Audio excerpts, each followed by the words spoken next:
সায়েম তার দুই বন্ধু আরিয়ান ও ঈশাকে নিয়ে পার্বত্য চট্টগ্রামের গহীন অরণ্যে অভিযানে বের হয়। উদ্দেশ্য, তার প্রপিতামহের ডায়েরিতে লেখা রহস্যময় নীল মখমল উদ্ধার করা। স্থানীয় গাইড লালথাং তাদের অভিশপ্ত উপত্যকা নিয়ে সতর্ক করলেও সায়েমের অদম্য কৌতূহল তাদের টেনে নিয়ে যায় এক গোপন জলপ্রপাতের পেছনের গুহায়। গুহার ভেতরে প্রবেশ করতেই তারা এক শ্বাসরুদ্ধকর পরিবেশের মুখোমুখি হয়। টর্চের আলোয় দেখা যায় প্রাচীন সব খোদাই করা মূর্তি আর মেঝেতে পড়ে থাকা কঙ্কাল।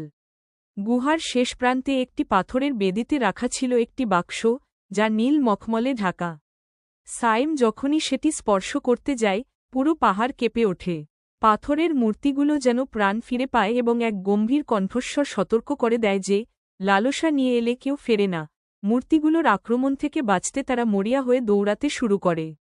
আরিয়ান তার ক্যামেরার ফ্ল্যাশ দিয়ে মূর্তিদের দৃষ্টি সরিয়ে দেয় এবং ঈশা তার বুদ্ধিমত্তায় পথ খুঁজে নেয়। সায়েম মূল গুপ্তধন না নিয়ে শুধু নীল মখমলের কাপড়টি ছিঁড়ে নেয়। তারা গুহা থেকে বের হওয়ার ঠিক পরমুহূর্তে এক বিশাল ধসে সুড়ঙ্গ পথটি চিরতরে বন্ধ হয়ে যায়। নিরাপদে ফিরে আসার পর সায়েম লক্ষ্য করে বৃষ্টির স্পর্শে সেই কাপড়ের টুকরোয় এক শান্তির বার্তা ফুটে উঠেছে। সে বুঝতে পারে, পৃথিবীর সব গুপ্তধন সোনা দানার নয়।